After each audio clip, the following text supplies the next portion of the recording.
June 28, 1933. And today Nolan is still with us.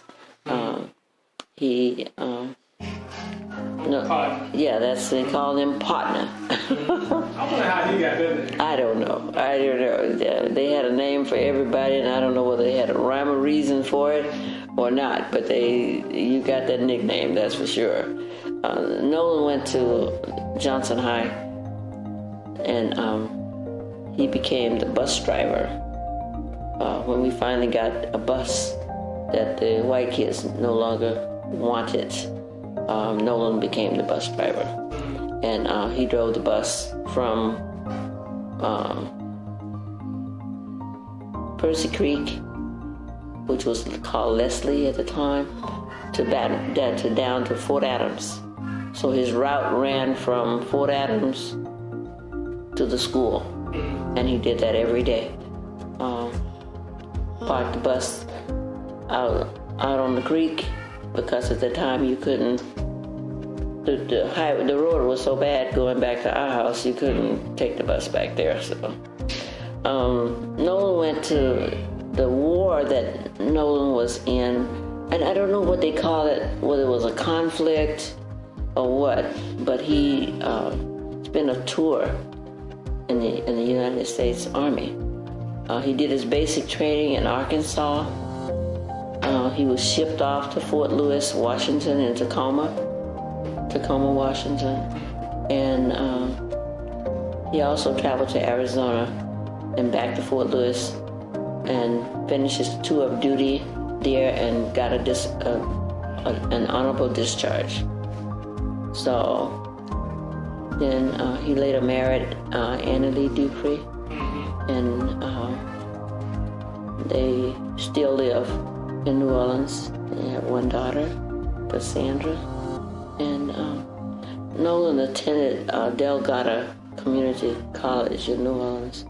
He loved driving. It really motivated him to drive. So he got a job working for public transportation in New Orleans, where he operated a city bus, and he really enjoyed the driving. Nolan enjoyed relating stories about his travel around the United States and Canada. They drove everywhere. They didn't fly. They drove. So he'll tell you right off the bat what highway he was on, how long it took him to get wherever he was going, from point A to point B, and he doesn't leave out not one single thing about where he went. You're going to get the details with a smile. And oh, by the way, make sure you have plenty of time, because this could take a while, okay? See, he knew every exit that he took, what they had for breakfast, whatever. So we're down to Emma. And I was born in February 18, 1936. I went to school on the creek where the Magnolia Baptist Church is. And when we graduated, it was 4 of us in the class in 8th grade. Mary Ross, George Price, Horace Jones Jr., and Emma Cooper. So that's what we did there. And when I left there, I went to high school in Woodville. All of us went to the same school. And the things that stand out in my mind about my childhood was running to meet Daddy after work to see what he had left in his lunch pail for me. Sometimes it was a biscuit, a piece of something that was sweaty, but just enjoyed that. I remember going up the ridge to meet him, and he would be standing there with his arm. I remember a lot about riding on the horse behind Mama. The women were able to ride the horses. We didn't have a car, so if you wasn't on the wagon, he was on the horse. So I used to ride behind her, and I remember that saddle pinching my legs. and riding on the coupling pole of the wagon. You know what the coupling pole is? No, actually, I don't. Yeah, okay. It's a piece of metal, wood that comes out behind the wagon. I can't give you a visual. I have to have a wagon to show you a picture of a wagon. And there's a whole thing that comes out the back. And Will would push me off the mule. We were riding the mule, and if the mule was going down the hill, he would push me over his head. If it was going up the hill, Willard would push me down his tail. So Willard was always involved in whatever we were doing. It just Now you said push you as in push you off. yeah, push me off and I land on the ground. He wasn't trying to hurt me. He was just having fun. Okay, yeah, he just was mischievous and found something to have fun about. So he would just, if you're going down the hill, the mule would be going that way. So he pushed me over the head. Going up the hill, he pushed me off of his tail. So, yeah. And the mule knew me so well, he would just stop and wait for me. Wait for me till we got back on. Okay.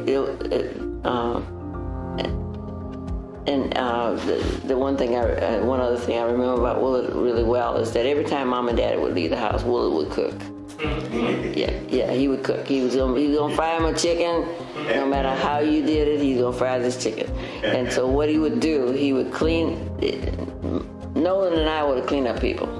Okay, so he'd kill the chicken, and the way he would choose a chicken, we had plenty of them, plenty of chickens. So yeah, plenty of chickens, and he would find one that there was a whole group of them, more than one chicken looked alike. So he'd choose one of those.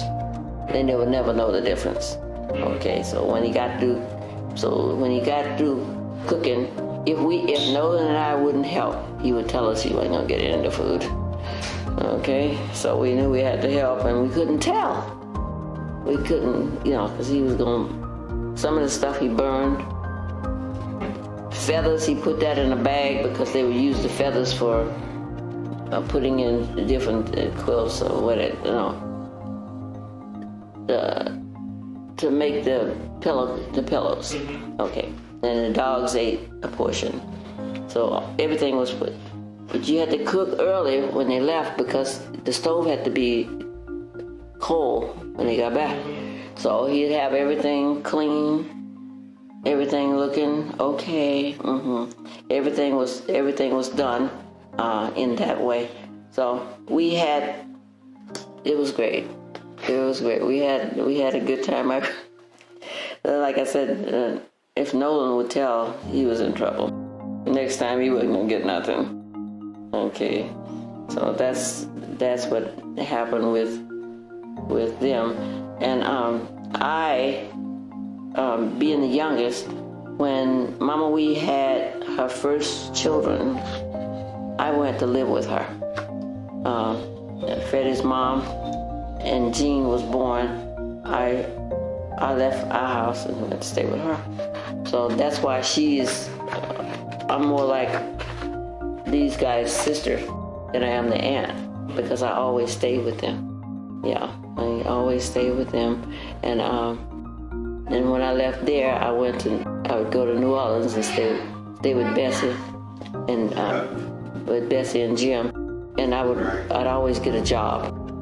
And the first job I had, I made 75 cents an hour, and was very happy. Stayed on premises and took care of the kids, and so that's what my life was all about. Because of sisters and brothers who took it upon themselves to expose us to the real world, we were able to not only survive, but to adapt to a changing and a global world. And I really appreciate them for all that, because they didn't have to do all that for us. They did a lot So you always say that you all were very, very tight-knit, close-knit. Yeah, the families took care of each other. And just like what you saw happening with the brothers and sisters here. When they needed us, we're gonna find a way to get there, or somebody else is gonna pick up the slack. When Mama Wee got to where she was not able to, they didn't want her cooking and doing stuff, then many times your grandmother would cook, and whatever she cooked, she would send her meal to her. And it was just a given. It's like, what you cooking today? Well, Anita's gonna send some food to her. And then it just goes around. And I came home when your grandfather was sick. I would come home, help. You don't walk in the house and say, what can I do? If the dishes are in the sink, you just wash them. Okay, whatever needs to be done at that house, you just did it. You didn't, and so that's how you all did when your grandfather was sick. I remember you getting your grandfather's snack before he went to bed and giving him that snack. And I was like, these kids are walking in the same footsteps. Yeah, and I saw that from you, and I appreciated that, because then I knew you had been. It's like in you. You see it happening, and you see what other people are doing. So you say, well, this must be what they do. This must be what they do. So I would come here, and I really appreciate. And I told Thomas many times how much I appreciate him letting us come into his home and just move around at will, and look after Mama Wee and whatever needed to be done here. If there was clothes to be washed, we just wash them, put them away and then kill. They will belong to, is part of that house. And so this is what we do. One of the other things is walking to church on the creek. We didn't have any.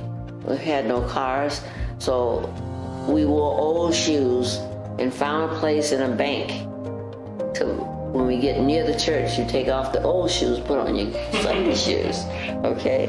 And people wouldn't know who had already passed by because they recognized their stuff. They recognized their clothes. So you might have on duster on and a pair of old shoes. You take those off and put them on your way back home. You stop there. We call that place the beauty parlor. We stop there and pick up those clothes, put them on, and going back down the road. But if we had a courting girl in the group, she wouldn't take her shoes off. The young man might be walking her home.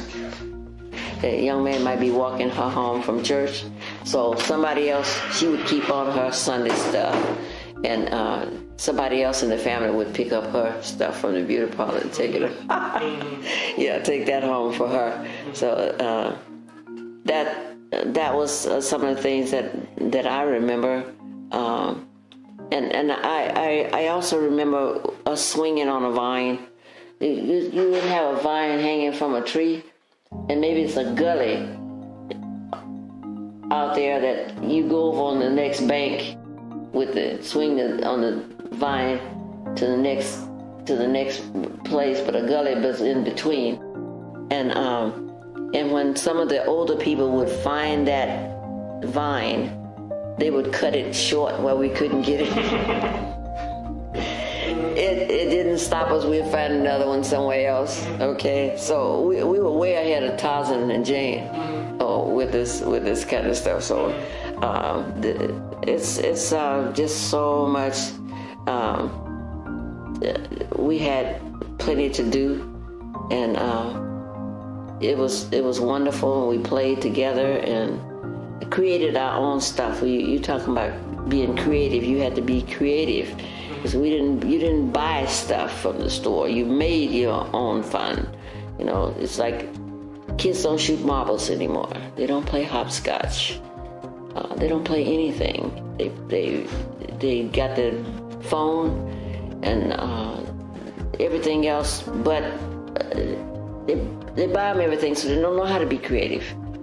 They don't give them a chance to be creative. They are creative. They got a creative mind, but they don't get a chance to use it because the people buy them everything. We made our dolls out of shucks.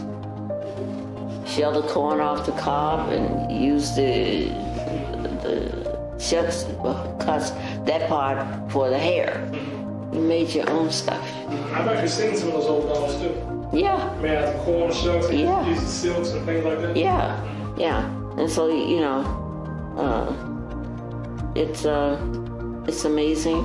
I met Harold, who was actually a friend and a partner for life at Keesler Air Force Base in Biloxi, Mississippi. We married in Rochester, Minnesota, and together we had 3 sons. There's much more to the story, but their most memorable events, I'd like to say that being the youngest in the family was a pretty good spot. Because in one way or another, everybody looked after me. That wasn't bad at all. Instead, I would say, and went to upstate New York, and from there